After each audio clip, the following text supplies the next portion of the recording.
അങ്ങനെ നടി ശോഭന സംഖ്യയായി. ഇനി സംഖ്യയല്ലെന്നാരും പറയരുത്.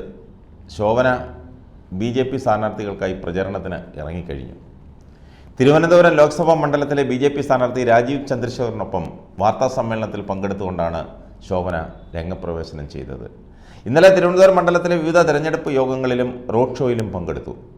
ഇന്ന് പ്രധാനമന്ത്രി നരേന്ദ്രമോദി പങ്കെടുക്കുന്ന പരിപാടിയിലും പങ്കെടുക്കും. 2 മാസങ്ങൾക്ക് മുൻപ് തൃശ്ശൂരിൽ BJP സംഘടിപ്പിച്ച സ്ത്രീശക്തി പരിപാടിയിലും പ്രധാനമന്ത്രിക്കൊപ്പം വേദിയിൽ ശോഭനയും പങ്കെടുത്തിരുന്നു. അതിനുശേഷമാണ് ഇന്നലെ മുതലുള്ള BJP പരിപാടികളിൽ പങ്കെടുക്കുന്നത്. ശോഭന BJPയിൽ ചേരുമെന്ന് നേരത്തെ വാർത്ത പ്രചരിച്ചിരുന്നു. രാഷ്ട്രീയ പ്രവേശനത്തെക്കുറിച്ചുള്ള മാധ്യമപ്രവർത്തകരുടെ ചോദ്യങ്ങൾക്ക് ഞാൻ ആദ്യം മലയാളം സംസാരിക്കാനും പ്രസംഗിക്കാനും നന്നായൊന്ന് പഠിക്കട്ടെ എന്നായിരുന്നു അവരുടെ മറുപടി. ഇപ്പോൾ ഒരു നടി മാത്രമാണ് എന്നായിരുന്നു ചിരിച്ചുകൊണ്ട് ശോഭന പറഞ്ഞത്. പക്ഷേ സുരേഷ് ഗോപി പറഞ്ഞിരുന്നു അവർ BJPയിൽ ചേരുമെന്നും അവരെ തിരുവനന്തപുരത്ത് സ്ഥാനാർത്ഥിയാക്കണമെന്നും.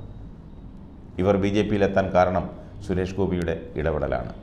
ഇവർക്ക് വേണ്ടി മധ്യസ്ഥം വഹിച്ചതും BJP ദേശീയ നേതൃത്വത്തോട് സംസാരിച്ചതും സുരേഷ് ഗോപിയാണ്. അങ്ങനെയാണ് തിരുവനന്തപുരത്ത് അവരെ സ്ഥാനാർത്ഥിയാക്കണമെന്ന് സുരേഷ് ഗോപി ആവശ്യപ്പെട്ടത്. ദേശീയ നേതൃത്വം അത് നിരാകരിച്ചു. പകരം പരമാവധി സ്ഥാനാർത്ഥികൾക്ക് വേണ്ടി പ്രചാരണം നടത്താൻ ദേശീയ നേതൃത്വം നിയോഗിച്ചു. തെരഞ്ഞെടുപ്പ് കഴിഞ്ഞ് BJP വീണ്ടും അധികാരത്തിൽ വരികയാണെങ്കിൽ ശോഭനയ്ക്ക് അർഹമായ സ്ഥാനം നൽകും. അത് ഒന്നുകിൽ രാജ്യസഭ അംഗവുമോ അല്ലെങ്കിൽ ദേശീയ വനിതാ കമ്മീഷൻ ചെയർപേഴ്സണോ ആക്കാമെന്നാണ് നൽകിയിരിക്കുന്ന വാഗ്ദാനമെന്നാണ് പറഞ്ഞു കേൾക്കുന്നത്. ഈ 2 വാഗ്ദാനങ്ങളിൽ ഇവർ വീണുപോയല്ലോ എന്ന് പുച്ഛിക്കുകയാണ് സിനിമാ ലോകത്തുള്ള പ്രമുഖർ. ഇതോടെ ഇവരുടെ സിനിമയും കഴിഞ്ഞു. അല്ലെങ്കിലും ഏറെ നാളുകളായി സിനിമാ രംഗത്തൊന്നും കാണാനേ ഇല്ല. ഇനി ഒട്ടും കാണില്ല. സുരേഷ് ഗോപി, കൃഷ്ണകുമാർ ഇവരൊക്കെ എന്നേ സിനിമാ ലോകത്ത് നിന്നും വിട പറഞ്ഞു. അവർ സ്വയം മാറിയുന്നതല്ല, ആരെങ്കിലും അവരെ വെച്ച് പടം പിടിക്കണ്ടേ? ആരും അതിന് തയ്യാറാകില്ല. ഇങ്ങനെയുള്ളവരെ പ്രോത്സാഹിപ്പിക്കുന്ന BJPയും സാധാരണ പ്രവർത്തകരോട് കാണിക്കുന്നത് വഞ്ചനയാണ്. വെയിലും മഴയും അടിയും ഇടിയും ഒക്കെ കൊണ്ട് പോലീസ് ലാത്തി ചാർജും ഒക്കെ ഏറ്റ് പാർട്ടി പ്രവർത്തനം നടത്തി വരുന്ന സാധാരണ പ്രവർത്തകരുടെ മുകളിൽ ഇവരെ പോലുള്ളവരെ പ്രതിഷ്ഠിക്കുമ്പോൾ അവരുടെ അവസരങ്ങളാണ് നഷ്ടപ്പെടുന്നത്.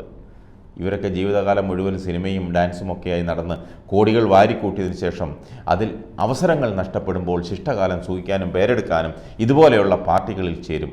പാർട്ടികൾ ചേർക്കാനും ക്യൂ നിൽക്കുകയാണ്.